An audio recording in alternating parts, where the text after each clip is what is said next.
Shalom, selamat pagi saudara-saudara yang dikasihi Tuhan Yesus Kristus. Puji Tuhan, pada kesempatan pagi hari ini, saya Sugino MTH, penyuluh P3K Agama Kristen, Kantor Kementerian Agama Kota Salatiga, bisa bertemu kembali dalam acara Suluh, hasil kerjasama antara Bimas Kristen Kantor Kementerian Agama Kota Salatiga dengan Radio Betani FM. Saudara-saudara yang dikasihi Tuhan Yesus Kristus, sebelum kita bersama-sama menerima suluh pada kesempatan pagi hari ini, marilah kita satu di dalam doa, minta bimbingan pada Tuhan, dan biarlah benih-benih firman yang kita terima pada kesempatan pagi hari ini dapat tertanam di dalam hati kita, dapat tumbuh dengan subur, dan kita sama-sama mempunyai suatu kerinduan agar kita bisa menghasilkan buah tepat pada waktunya. Mari kita satu di dalam doa.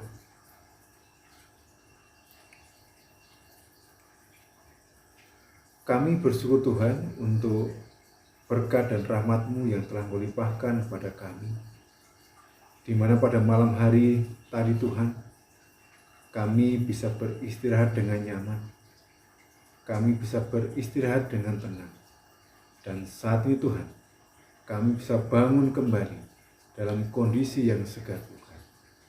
Terima kasih untuk semuanya yang sudah Engkau berikan kepada kami.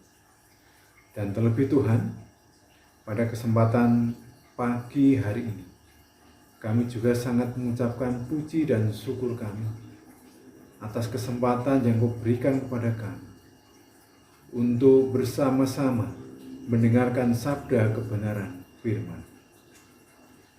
Tuhan, buka hati pikiran kami, dan biarlah benih-benih firman yang kami terima pada kesempatan pagi hari ini dapat tumbuh dengan subur di dalam hati kami, dapat menghasilkan buah di dalam kehidupan kami. Itulah kerinduan kami. Kami bisa menghasilkan buah dan bisa menjadi berkat bagi banyak orang. Tuhan Yesus, kami juga berdoa untuk anak-Mu yang akan menyampaikan kebenaran firman-Mu. Engkau selalu jaga hati, pikiran, mulut anak-Mu ini Tuhan, dan biarlah apa yang disampaikan hanya dari kehendak-Mu saja. Kami siap Tuhan untuk mendengarkan sabda kebenaran firman. Doa yang jauh dari sempurna ini hanya kami minta di dalam satu nama, Tuhan kami Yesus Kristus. Haleluya. Amin. Saudara-saudara yang dikasihi Tuhan Yesus Kristus, firman Tuhan pada kesempatan pagi hari ini terambil dari Injil Markus pasal 4 ayat 14 sampai dengan 20. Dan tema kita adalah mentalitas penabur. Demikianlah sabda Tuhan. Penabur itu menaburkan firman. Orang-orang yang di pinggir jalan, tempat firman itu ditaburkan, ialah mereka yang mendengarkan firman. Lalu datanglah iblis dan mengambil firman yang baru ditaburkan ke dalam mereka. Demikian juga yang ditaburkan di tanah yang berbatu-batu, ialah orang-orang yang mendengarkan firman itu dan segera menerimanya dengan gembira. Tetapi mereka tidak berakar dan tahan sebentar saja. Apabila kemudian datang penindasan atau penganiayaan karena firman itu, mereka segera murtad. Dan yang lain ialah yang ditaburkan di tengah semak duri. Itulah yang mendengar firman itu, lalu kekhawatiran dunia ini dan tipu daya kekayaan dan keinginan-keinginan akan hal yang lain masuklah menghampiri firman itu sehingga tidak berbuah. Dan Akhirnya, yang ditaburkan di tanah yang baik ialah orang yang mendengar dan menyambut firman itu, lalu berbuah. Ada yang 30 kali lipat, ada yang 60 kali lipat, dan ada yang 100 kali lipat. Demikianlah firman Tuhan pada kesempatan pagi hari ini. Yang berbahagia kita semua yang menerima firman Tuhan dan terlebih yang melakukannya di dalam kehidupan sehari-hari. Haleluya. Saudara-saudara yang dikasihi Tuhan Yesus Kristus, kalau kita perhatikan di dalam perikop kita, di dalam Injil Markus pasal 4 ayat 14 sampai dengan 20, ada kata kunci yang perlu menjadi perhatian kita, yaitu yang pertama, yaitu penabur atau sang penabur.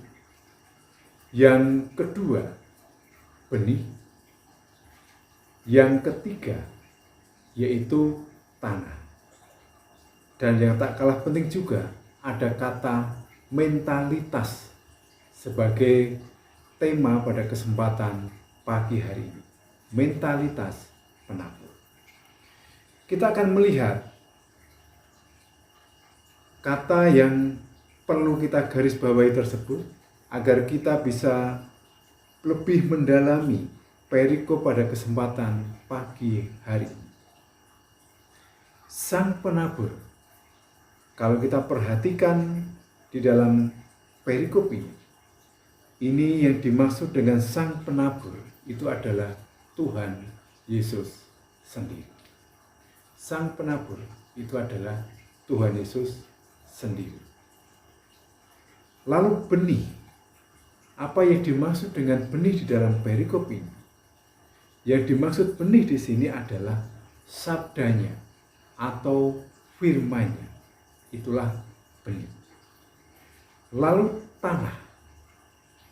Apa yang dimaksud dengan tanah di sini? Yang dimaksud dengan tanah dalam perikop ini adalah manusia itu sendiri. Jadi kita diumpamakan seperti tanah di dalam perikop ini. Lalu yang tak kalah pentingnya juga tentang mentalitas. Apa itu mentalitas? Mentalitas, kalau kita membaca di dalam beberapa literasi, ada banyak literasi yang perlu kita ketahui, tapi saya akan menyimpulkan saja berkaitan dengan mentalitas.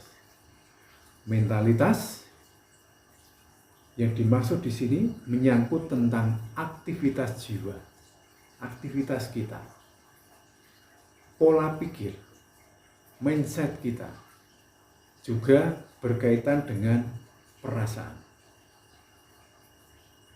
Aktivitas jiwa, mindset atau pola pikir juga berkaitan dengan perasaan kita. Itulah mentalitas. Dan sekarang kita akan melihat di dalam perikop ini, sang penabur atau Tuhan Yesus itu sudah menaburkan benih di dunia ini. Dan benih-benih itu ternyata itu menyebar, tidak jatuh di satu tempat saja, atau tidak jatuh di dalam satu titik saja. Benih itu jatuh di 4 tempat di sini kalau kita melihat. Yang pertama, benih itu ada yang jatuh di pinggir jalan. Benih itu ada yang jatuh di pinggir jalan. Di dalam ayat 15 dijelaskan, orang-orang yang di pinggir jalan, tempat firman itu ditaburkan, ialah mereka yang mendengar firman Tuhan. Mereka yang mendengar firman Tuhan, lalu datanglah iblis dan mengambil firman yang baru ditaburkan di dalam mereka. Di dalam ayat 15, yang dimaksud dengan benih yang jatuh di pinggir jalan ini adalah orang-orang yang tidak berakar di dalam Dia. Karena tidak berakar di dalam Dia, maka dia tidak bertumbuh. Bertumbuh saja tidak, apalagi berbuah. Lalu kita juga melihat di dalam ayat 16 dan ayat 17. Benih firman itu jatuh di tanah berbatu. Ayat 16 dan 17. Orang-orang yang di ayat 16, demikian juga yang ditaburkan di tanah yang berbatu-batu. Ialah orang-orang yang mendengar firman itu dan segera menerimanya dengan gembira. Kalau kita melihat di dalam ayat 16 luar biasa. Mereka yang mendengar firman itu menerimanya dengan gembira. Tetapi di dalam ayat 17, mereka tidak berakar dan tahan sebentar saja. Sayang, mereka tidak berakar dan hanya tahan sebentar saja. Di dalam ayat 17 dikatakan seperti itu. Maka apabila kemudian datang penindasan atau penganiayaan karena firman itu, mereka akan segera murtad. Mereka, kalau kita lihat di dalam ayat 16 dan 17, benih yang jatuh di tanah berbatu. Mereka menerima firman Tuhan itu dengan sukacita, dengan gembira, tetapi hanya sesaat saja. Hanya sesaat saja. Dan tatkala ada penindasan berkaitan dengan firman itu, mereka akan meninggalkan Kristus atau mereka menjadi orang yang murtad. Orang-orang seperti ini tidak berakar dalam. Akarnya tidak mendalam di dalam Tuhan. Maka mereka tidak menjadi kuat. Mereka mengalami pertumbuhan. Tetapi mereka tidak tumbuh menjadi kuat. Maka mereka juga tidak berbuah. Lalu yang ketiga, ada juga benih yang jatuh di semak duri. Ayat 18 dan ayat 19. Dan yang lain ialah yang ditaburkan di tengah semak duri. Itulah yang mendengarkan firman itu. Lalu kekhawatiran dunia ini dan tipu daya kekayaan dan keinginan-keinginan akan hal yang lain masuklah menghimpit firman itu sehingga tidak berbuah. Ayat 18. Mereka mendengarkan firman Tuhan. Tetapi kekhawatiran itu sangat menguasai kehidupan mereka. Bahkan tidak hanya kekhawatiran. Mereka juga terjebak ke dalam sikap materialistik. Jadi mereka sangat fokus utama di dalam kehidupan mereka adalah materi. Bagaimana mereka bisa mendapatkan materi sebanyak-banyaknya. Mereka berpikir bahwa dengan materi sebanyak-banyaknya kehidupan mereka akan bahagia. Padahal belum tentu orang yang memiliki harta banyak hidupnya akan bahagia. Banyak contoh yang bisa kita lihat di dalam kehidupan nyata di sekitar kita. Bahkan tidak hanya itu saja, di dalam ayat 19 dikatakan, mereka juga dikuasai oleh keinginan-keinginan yang lain. Mereka dikuasai oleh hawa nafsu, kedagingan mereka. Dan ini mengakibatkan mereka tidak bertumbuh imannya. Imannya tidak bertumbuh, sehingga mereka juga tidak berbuah. Benih yang jatuh di pinggir jalan, benih yang jatuh di tanah berbatu, benih yang jatuh di semak duri, tidak akan menghasilkan buah. Karena mereka tidak berakar dalam di dalam Kristus, mereka tidak tumbuh dengan baik, sehingga mereka tidak berbuah di dalam kehidupannya. Lalu kita akan fokus melihat yang keempat tentang benih itu. Yang keempat ini adalah idealnya kita sebagai pengikut Kristus. Benih yang keempat ini, kalau kita mengacu di dalam ayat 20, kita melihat di dalam ayat 20, ini adalah benih yang jatuh di tanah subur. Dan akhirnya yang ditaburkan di tanah yang baik. Ialah orang yang mendengarkan dan menyambut firman itu. Mendengarkan dan menyambut firman itu. Lalu berbuah. Mendengarkan firman Tuhan, menyambut firman itu, lalu berbuah. Ada yang 30 kali lipat, ada yang 60 kali lipat, dan ada yang 100 kali lipat. Benih yang jatuh di tanah yang subur, ini adalah orang-orang bijaksana. Apa yang dimaksud dengan orang bijaksana? Ialah orang yang mendengarkan firman Tuhan dan melakukannya di dalam kehidupan sehari-hari. Maka mereka bisa menghasilkan buah di dalam kehidupannya. Benih 1, 2, dan 3 yang jatuh di pinggir jalan, yang jatuh di tanah berbatu, yang jatuh di semak duri. Mereka ini adalah masuk kategori orang yang bodoh. Orang yang bodoh mendengarkan firman Tuhan tetapi tidak melakukannya di dalam kehidupan sehari-hari. Maka wajar iman mereka tidak kuat, karena mereka mendirikan bangunan imannya di atas tanah tanpa fondasi. Berbeda dengan orang yang bijaksana. Benih yang jatuh di tanah yang subur. Mereka adalah orang yang bijaksana, diibaratkan orang yang mendirikan rumah atau bangunan di atas fondasi yang kuat. Dari 4 hal ini, tentang benih yang jatuh yang ditabur oleh Sang Penabur Yesus Kristus itu,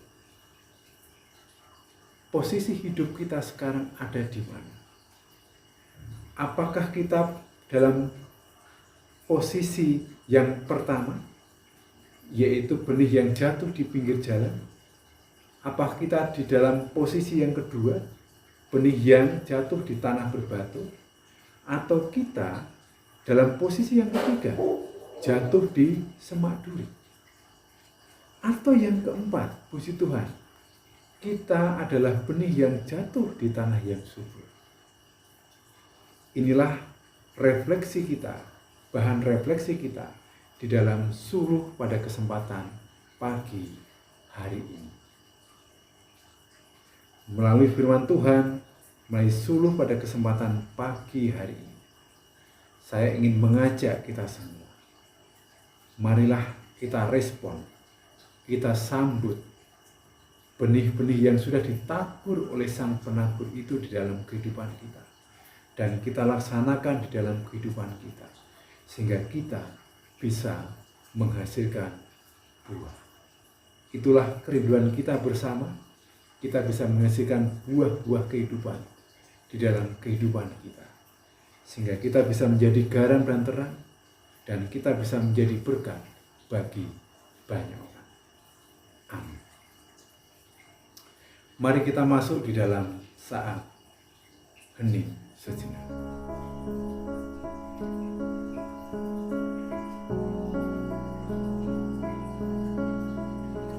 Kami bersyukur Tuhan untuk firman-Mu pada kesempatan pagi hari ini. Ada 4 benih yang jatuh yang sudah ditebarkan oleh Sang Penabur. Kami Tuhan ingin menjadi benih yang jatuh di tanah yang subur, yang mengalami pertumbuhan yang normal, yang bisa menghasilkan buah yang lebat, dan buah itu adalah buah yang manis. Itu adalah kerinduan kehidupan kami. Maka kiranya Tuhan selalu membimbing kami, menyertai kami, sehingga kami bisa menjalankan firman-Mu di dalam kehidupan kami dengan baik. Dan kami sungguh percaya melalui Roh Kudus-Mu, Engkau selalu hadir di tengah-tengah kehidupan kami. Pada kesempatan ini Tuhan, kami juga mengaturkan syafaat kami. Kami berdoa untuk bangsa dan negara kami. Terkhusus Tuhan, kami berdoa untuk para pemimpin kami dari tingkat pusat sampai dengan tingkat daerah. Tuhan selalu menyertai dan membimbing mereka. Berikanlah mereka hikmat kebijaksanaan. Berikanlah mereka keadilan, sehingga mereka bisa menjalankan pemerintahan di tingkat pusat sampai dengan tingkat daerah dengan baik. Dan biarlah ketetapan yang mereka tetapkan hanya untuk kemuliaan nama. Dan pada kesempatan Tuhan, kami juga berdoa di mana bangsa kami sebentar lagi akan bersama-sama melaksanakan pilkada secara serentak. Tuhan juga selalu menyertai bangsa kami, dan biarlah melalui pilkada ini Tuhan, kami bisa memilih pemimpin kami yang baik, pemimpin kami yang amanah, yang menjalankan tugas maupun kewajibannya dengan takut akan Engkau. Engkau berkati orang-orang yang terlibat di dalamnya. Engkau berkati KPPS, PPS, PPK, KPUD Tuhan, yang akan bertugas untuk menjalankan semuanya itu Tuhan. Berikan mereka kemampuan, kesehatan, dan biarlah mereka bisa menjalankan tugasnya dengan baik. Dan pada kesempatan Tuhan, kami juga berdoa untuk Radio Betani FM yang menjadi mitra kami di dalam pelayanan kami di Kota Salatiga. Kami sungguh percaya Tuhan akan memakai Radio Betani FM menjadi berkat bagi banyak orang. Kami sungguh percaya melalui Radio Betani FM ya Tuhan, nama Tuhan semakin dipermuliakan, khususnya di Kota Salatiga dan sekitarnya. Engkau berkati para penyiar, pengelola, Engkau juga berkati perlengkapan yang dipergunakan, dan biarlah semua itu bisa dipergunakan dengan baik, semua itu bisa dipergunakan untuk kemuliaan nama Tuhan. Kami juga berdoa Tuhan untuk program para penyuluh di Bimas Kristen Kantor Kementerian Agama Kota Salatiga. Tuhan, kami mohon Tuhan juga selalu menyertai kami, menuntun kami untuk menjalankan tugas pelayanan ini. Engkau berikan kesehatan pada kami, Engkau jauhkan kami dari segala mara bahaya, Engkau jauhkan kami dari segala godaan Tuhan. Dan biarlah Tuhan, kami bisa menjalankan tugas pelayanan ini dengan baik dan takut akan Engkau. Tuhan Yesus, inilah doa dan permohonan kami. Kami sungguh percaya Engkau adalah Tuhan kami yang Maha Pendengar, dan kami sungguh percaya Engkau akan mengabulkan setiap doa-doa kami. Terima kasih Tuhan, terima kasih. Haleluya. Amin. Demikianlah saudara-saudara yang dikasihi Tuhan Yesus Kristus, suluh pada kesempatan pagi hari ini kiranya menjadi berkat bagi kita semua. Tuhan Yesus memberkati. Immanuel.